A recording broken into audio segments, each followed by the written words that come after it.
Hi everyone, welcome to the second edition of Ask Me Anything with me, Kathy Wynett. I hope you all are surviving quarantine, week number 79,000. And really, truly, I hope you and your families are all healthy and staying safe. So I wanted to, first of all, I need to let you know that this is not going to be a cooking show, despite the fact that it looks like it, because I'm a terrible cook. But it's cute, so I thought it was a nice background. Anyway, so you have all submitted some questions to me that will help make this a little bit more informative and enjoyable for you. And the first question that I have is, why have I not seen your yard signs out? And the answer to that is that I do not have a primary. I am the Democratic candidate for state senate in the 4th district, and there are no other Democrats running for that seat. There are 3 Republicans running in the Republican primary for the Senate seat. And so we will know when this primary is over on April 28th who comes through as the winner of that primary. Speaking of, it's been a very long primary. It is still going on. I know some yard signs have been up since maybe July or August of 2019. So it's gonna be a very long campaign. So you can still cast your vote if you haven't yet done so. If you have already voted in this primary, you don't need to do anything. It's good and it will count. But if you haven't, it's going to have to be absentee. There will be some special accommodations made for in-person folks who need special accommodations on the 28th. But you can request your absentee ballot. If you have a computer and a printer, you can simply download the request by visiting the Butler County Board of Elections website or the Ohio Secretary of State's website. Download, print it out, complete it fully, and mail it back in. Allow time, because it's going to take a few days for that to mail to the Board of Elections and then for them to turn around, process it, and mail you a ballot. All ballots need to be received at the Board of Elections by the 28th of April. So I would even add a cushion in there and make sure you're getting it in there even sooner to make sure that it counts. You can drop it off in the drop box too, right outside the Board of Elections if you'd like. If you don't have a printer, most Kroger locations actually have absentee requests, and so you can pick one up there. You can call the Board of Elections, but I know they're getting a little bit tight with timeline in terms of mailing those out. Or what you can do is a DIY application. And what that is just use a blank piece of paper and put your full name on there, your date of birth, your full registration address, including the county in which you live, the address where the ballot should be mailed if it's different from your home address, and some form of ID, whether it's your driver's license number or the last 4 digits of your social security number, or a copy of an acceptable form of ID. State that you are requesting an absentee ballot for the March 17th Ohio primary. Indicate if you want a Democrat, Republican, or issues only ballot. Sign it. Include today's date, your phone number, and an email address. So you can still vote. Just get that in as soon as possible. Next question. Can you tell me a little bit more about yourself? Yes. So again, my name is Kathy Wynett. I am the youngest of 5 children, and I was born in Cincinnati, lived in Mount Healthy actually until about the age of 8, and then we moved to West Virginia for my dad's work. Lived there for 6 years, and outside of Parkersburg, and then moved back to Cincinnati, to Fairfield actually, in 1989. So I went to Fairfield High School, graduated in 1992, and then on to Miami University. I actually started at the Hamilton campus and then moved on up to the Oxford campus, where I was able to live there in a dorm and then on campus and off campus. I graduated in 97 with 2 degrees, political science and psychology. I've always been a political student, just didn't really imagine I'd be on this side. After graduation, I went to work for Procter & Gamble in market research, and then moved on in my career into sales and business management.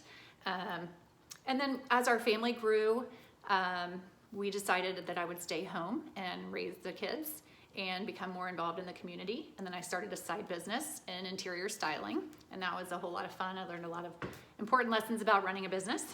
But we now have 4 children, 3 girls and a boy, and our oldest is graduating from Ohio State here in a couple of weeks. I currently serve as the Butler County representative, trustee on the SORTA board in Cincinnati, which is the metro, the buses, that board there. We are small business owners in supply chain industry, logistics. We have 2 golden doodles as well as our kids, so they're just our fur kids, Ollie and Maple. And we live in Liberty Township, and my husband Jim and I have lived here, gosh, I think 16 years, and I've lived in Butler County for almost probably 31 years. Jim went to Ross High School and then The Ohio State University. I've been very involved with Lakota schools over the years as our kids have gone through, from the PTA to the boosters to even the levy committee. In fact, it's probably one of the reasons that I decided ultimately to run for office is that, Lakota schools, we grew so rapidly over the years and went through a period of time where we could not pass a school levy, and that's how schools are funded in Ohio. And so it got to the point where so many things were cut from our schools, including busing in many cases, good teachers and good quality curriculum and classes, that it became a huge concern. In fact, if our kids wanted to pay or play sports, we had to pay to play. At one point it was $500 per kid per sport. So I got involved with the levy team for the next campaign and worked in 2013 and learned a whole lot about school funding and how a mess it is at the state level, and frankly unconstitutional. We know that it's been declared that way 4 times over the last 23 years or so. Also, I've been really involved in local issues besides school levies. Also in 2011, the state passed a bill called Senate Bill 5, which was an attack on collective bargaining rights of police officers, firefighters, teachers, and I thought that was a really unfair attack on working folks, and I got really involved in that campaign and was proud to help repeal that at the ballot box. So those 2 issues really planted the seed that one day I also might run for office, just didn't know when. So, and now, we see lawmakers who are really extreme and so much more interested in making their special interests or big donors happy rather than doing the right thing for the people of Ohio. So that's why I'm here, why I'm in this race. Which leads to the next question. Why are you running as a Democrat and not as an independent? You seem more independent. I get that question a lot. I feel like people have a stereotype of what a Democrat is. And if you watch the media all the time, you might have a certain caricature of what a Democrat is, or even what a Republican is. So the fact is, I'll never check all the boxes. I am my own person. And I will not always toe the party line, and that's not going to make everybody happy.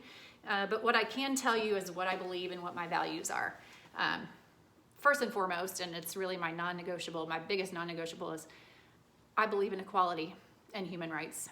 Every human being has the opportunity, should have the opportunity to live to their fullest potential. I believe that working families are the very fiber of our existence, and we need to value all work and all families. Small businesses are the backbone of our economy. Like I said, we are business owners and we know how hard things are right now. And that in regular times, small businesses are to be valued and nurtured. I believe in protecting and investing in vital public services like public education, infrastructure, public health, and safety. And I believe wholeheartedly in advocating for everyone in Ohio, not just those with the biggest pocketbooks or the most power. So some things that I will advocate for are expanding access to affordable health care. Boy, especially right now, that really, this COVID crisis that we're in is shining a bright light on that. And for more economic opportunities so that more families can be financially independent and live to their fullest potential. Though I know a couple things will look different for some time with the recession that we're going to be facing after the COVID-19 crisis. I will also advocate for strong public schools and supporting the students and the teachers and the administrators who are part of those schools, because every child deserves a high quality education no matter their zip code. That means we've got to address the funding mechanism at the state level as well. So keep the questions coming. I really appreciate them, and it's a great way for you to get to know me a little bit since we can't really get together in person. One day I hope that we can, because there's nothing better than having face-to-face conversations and really being able to engage and hear each other out. I appreciate your concerns and questions. And for now, just check out our website. It's kathyforohio.com, KATHYFOR, Ohio.com. You can get in touch with us there. You can also message us anytime through Facebook, or even just reply to our emails. If you're not already subscribed, go ahead and sign up. Thank you, and I wish you well.